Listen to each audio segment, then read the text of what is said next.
तो हेलो दोस्तों, आज हम बात करेंगे जीएसटी का आपके स्मार्टफोन्स पे क्या इम्पैक्ट पड़ा है। आप जो स्मार्टफोन यूज कर रहे हैं या यूज करने वाले हैं उनके रेट कम हो गए हैं जीएसटी के बाद या ज्यादा हो गए हैं। तो जीएसटी काउंसिल ने जो रेट डिसाइड किया है स्मार्टफोन्स के ऊपर वो है 12%। यानी अब हर स्मार्टफोन पे 12% जीएसटी लगेगा।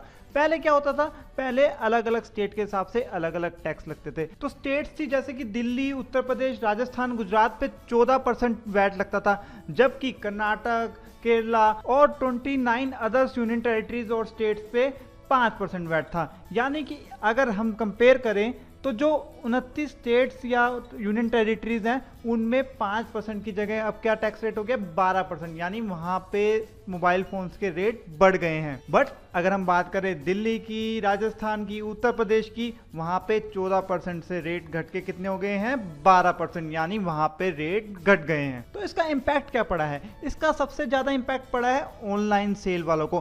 पहले क्या करते थे ऑनलाइन सेल वाले कि जहां पे वैट रेट कम थे वहां से सप्लाई करवाते थे बाकी कंट्री में, यानी कि उन्हें वहां जब 5% टैक्स ही देना पड़ता था। बट अब क्या हो गया है, अब पूरे इंडिया पे एक ही रेट है 12%। अब तो जहां से भी सप्लाई करें उन्हें 12% ही देना पड़ेगा। तो आप देखेंगे ऑनलाइन महंगे हो गए होंगे, और जब रिटेल की बात करें तो कुछ स्टेट्स में सस्ते हैं और कुछ स्टेट में महंगे हैं। फॉर एग्जांपल मैंने कुछ दिन पहले ही अमेजोन से आईफोन 6 लिया था। आईफोन 6 के तब रेट थे तकरीबन 26,000 पे। मैंने 26,000 में लिया था और मेरा जो डिलीवरी हुई थी वो हुई थी साउथ से, यानी जहां पे वैट रेट थे सिर्फ 5%। तो अमेजोन ने 7% तो वहां से सस्ता दिया। बट 1 जुलाई के बाद अगर आप देखेंगे तो आईफोन 6 के रेट क्या हो गए हैं 27,500। इसका मतलब वही पूरे 6% फोन महंगा हो चुका है। क्यों?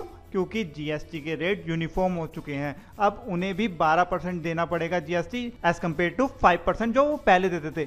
पहले वो सेल करते थे कोई और वेंडर के थ्रू, बट अब वो सेल कर रहे हैं क्लाउड टेल इंडिया के थ्रू, जो कि है हरियाणा में। तो अमेजोन ने खुद सोचा कि क्यों ना अपने ही वेयर हाउस से बेचूं, जब मेरे को 12% ही देने हैं, चाहे मैं साउथ से डिलीवरी कराऊं चाहे नॉर्थ से डिलीवरी कराऊं। बट आप अगर रिटेल स्टोर्स की बात करेंगे तो मैंने दिल्ली में पता किया था, आज से 2 महीने पहले आईफोन 6 की कीमत थी 29,000 पे। बट मैं कल फिर पूछने गया तो अब भी वहां पे 29,000 का ही मिल रहा है। तो रिटेल में फर्क नहीं हुआ। क्यों? पहले दिल्ली में वैट का रेट था 14% मोबाइल फोन्स पे, जो अब घट के जो 12% रह गया है जीएसटी के अंदर। तो दिल्ली में प्राइस का फर्क नहीं आया रिटेल शॉप्स पे। बट आप ऑनलाइन की बात करें तो ऑनलाइन पे ऑब्वियसली महंगा हो गया है, जिसका रीजन मैं आपको पहले ही बता चुका हूं। सो आपके कोई पर्टिकुलर क्वेश्चन हो इसको लेके तो जरूर कमेंट कीजिए। वीडियो अच्छी लगी है तो लाइक कीजिए, शेयर कीजिए इस वीडियो को, और अभी तक चैनल सब्सक्राइब नहीं किया है तो सब्सक्राइब जरूर कीजिए। मैं आपके लिए ऐसी और भी वीडियो लाता रहूंगा। तब तक के लिए bye bye, signing off for the day, take care.